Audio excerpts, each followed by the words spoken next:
নমস্কার। আবার এলাম কয়েকদিন বাদে। মাঝে মাঝে একটু গ্যাপ পড়ছে, কিছু করার নেই, গল্পগুলো কালেকশন করতে হচ্ছে তো। যাই হোক, আজকে ছোট্ট একটা গল্প নিয়ে এসেছি। এবারে প্রথমে বলি যে এই গল্পটার সন্ধান পেলাম কোথায়। তো ব্যাপারটা হচ্ছে, আমি আগেই আপনাদের বলেছি যে আমার আত্মীয় স্বজন, বন্ধু বান্ধব, পাড়া প্রতিবেশী, অফিসের লোকজন আর আমাদের ক্লাবের যারা সদস্য আছে তাদের সবাইকেই বলেছি যে একটা ইউটিউব চ্যানেল করেছি, ছোট ছোট গল্প বলছি, আপনাদের কেমন লাগে একটু জানাবেন।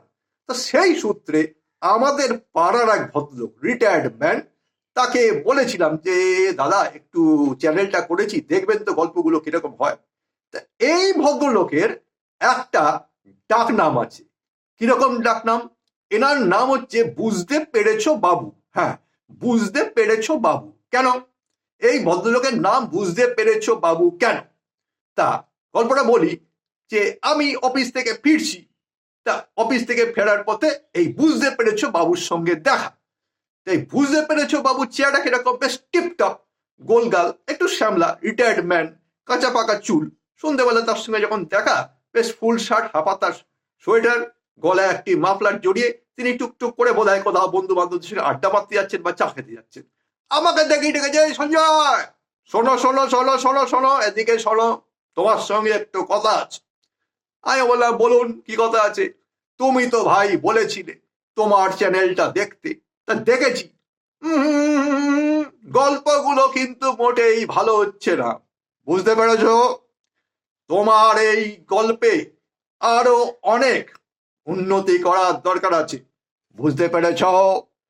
শোনো, গল্প আগে ভালোভাবে কালেকশন করবে, তারপরে চ্যানেলে বলবে, বুঝতে পেরেছ? এইরকম 3-4 বার যখন বুঝতে পেরেছো বুঝতে পেরেছো করছেন, তখন আমি মনে মনে হচ্ছে বুঝতে পেরেছো বুঝতে পেরেছো, দাঁড়াও। আমি খ্যাক করে কি ওনার হাতটা চেপে ধরছি, বলছি এটা কি? কোনো কথা নয়। হাতটা ছাড়েন, কোনো কথা নয়। বলে কেন তুমি হাতটা চেপে ধরলে কেন? কোনো কথা নয়, খালি দেখা হলেই নিন্দে, চ্যানেল ভালো হচ্ছে না, গল্প ভালো হচ্ছে না। আগে একটা ভালো দেখে গল্প আপনি আমাকে বলুন দেখি, যেটা আমি চ্যানেলে বলতে পারবো। বলছে আরে আরে, বললেই কি গল্প বলা যায় নাকি? গল্প কি রেডিমেড তৈরি হচ্ছে? কোনো কথা নয়, আগে একটা ভালো দেখে গল্প আপনি আমাকে বলুন, তবে আপনাকে আমি ছাড়ো। বলে হাত ঝরে চেপে ধরে আছি। উনি বললেন আচ্ছা ঠিক আছে, চলো, সামনে একটা পার্ক আছে, সেখানে বেঞ্চি আছে, সেখানে বসবো, বসে তারপর তোমাকে একটা ছোট্ট গল্প আজকে বলবো। আর আমি চলুন, গিয়েছি। তো তিনি একটা ছোট্ট গল্প আমাকে সাপ্লাই দিলেন। কিরকম? উনি এই বয়স 50 পার হওয়ার পরে উনি একটা মন্দিরের সদস্য হয়েছিলেন। সেখানে প্রতি সপ্তাহে একবার যেতেন, সেখানে ভগবদ গীতা পাঠ হয়, তিনি শুনতে যেতেন। তো একদিন রাত্রিবেলার দিকে হতো পাঠটা, মোটামুটি এই সন্ধ্যে 6টা থেকে রাত 8টা। একদিন পাঠ শুনতে গেছেন, পাঠ শোনা হয়েছে, সবাই মন্দির থেকে ধীরে ধীরে বেরিয়ে যাচ্ছে, সবাই বেরিয়ে গেছে। তা উনিও লাস্টে বেরিয়েছেন। ওনার পেছন পেছনে এক ভদ্রলোক বেরোচ্ছেন, বেশ ফর্সা করে, মোটা করে, গোলগাল চেহারা, ওনারই কাছাকাছি বয়স, কি হয়তো একটু বয়সটা বেশি হবে। তা সেই ভদ্রলোক বেরোচ্ছেন। পুরুত মশাইও ভেতরে যিনি সেবায়িত থাকেন, তিনিও টুকটুক করে বেরিয়েছেন, তারও কোনো কাজ আছে, দোকানে কেনাকাটা আছে। তা তিনি বাইরে বেরিয়ে দেখেন কি, সেই যে পেছনের ভদ্রলোক, ফর্সা করে, মোটা করে, বেটে করে চেহারা, তাঁর পায়ে না 2 পায়ে 2 রকম চটি। কিরকম ব্যাপার? আরে একই। তিনি তাকে বলেছেন, আরে দাদা, আপনার 2 পায়ে 2 রকম চটি কেন? তিনি বলছেন আরে মানে 2 পায়ে আপনি 2 রকম চটি পরেন কেন? বলে হা হা বাবা। আরে হা হা বাবা, হা হা বাবা করলে তো হবে না, আপনার কারোরটা তো বলতে হবে। এরকম মন্দিরে এসছেন, এখন 2 পায়ে 2 রকম চুটি পরে এসছেন কেন? বলছে হ্যাঁ হ্যাঁ, 2 পায়ে 2 রকম চুটি পরে এসছি কেন একটু ভেবে দেখুন, তাহলেই বুঝতে পারবেন। কেন বলুন তো? মনে মনে একটা সন্দেহ হচ্ছিল। বলছে হ্যাঁ হ্যাঁ, মন্দিরে এলেই চটি চুরি হয়ে যায়। আমার একবার চটি চুরি হয়েছিল, তারপর থেকেই আমি করি কি, 2 পায়ে 2 রকম চটি পরে মন্দিরে আসি। আমি শুনে তো তাজ্জব হয়ে গেছি। যাই হোক, সেই ভদ্রলোক টুকটুক করে চলে গেল ওনার নিজের দিকে, আমিও টুকটুক করে ফিরছি। এমন সময় ওই মন্দিরের যে সেবাই, তিনি ফিরছেন।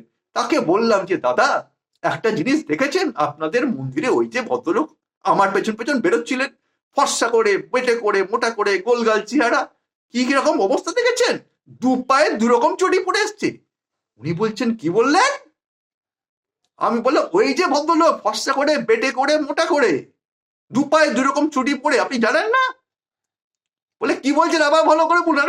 আবার ভালো করে বলবো, আমি তো বললাম আপনাকে ফর্সা করে বেটে করে মোটা করে গোলগাল আমার পেছন পেছন বেরোলো। বলে আপনি ঠিক দেখাচ্ছেন? বলে হ্যাঁ ঠিক দেখাচ্ছি তো। কি বলছেন? আমি কি বলছি মানে? বলে আরে ওই ভদ্রলোক তো 2 মাস আগে। 2 মাস আগে কি? আরে ওপরে মানে দোতলায় উঠে গেছে। বলে দোতলায় না, একদম উপরে উঠে গেছি আমি। সে কি? উনি তোকে দেখলাম আমি দু পায়ে দুরকম ছুটি পড়াচ্ছি। ওরে বাবা রে, এ মন্দিরে আমি আজ জীবনে কোনোদিন আসবো না। আর পর থেকে সেই ভদ্রলোক, অর্থাৎ এই বুঝতে পেরেছো বাবু, আর কোনোদিন এই মন্দিরে যাননি। তা বুঝতে পেরেছো বাবু, গল্পটা এখানেই শেষ করলেন। আমিও আপনাদের কাছে গল্পটা এখানেই শেষ করলাম। যদি এই গল্পটা আপনাদের একটু ভালো লেগে থাকে তাহলে একটা লাইক দেবেন, আর যদি ইচ্ছে হয় আমার চ্যানেলটা একটু সাবস্ক্রাইব করে দেবেন, আর অল বটনটা একটু টিপে দেবেন। আর বেশি সময় নষ্ট নয়, আজকের মতো এখানেই সমাপ্ত। জয় হিন্দ, বন্দে মাতরম।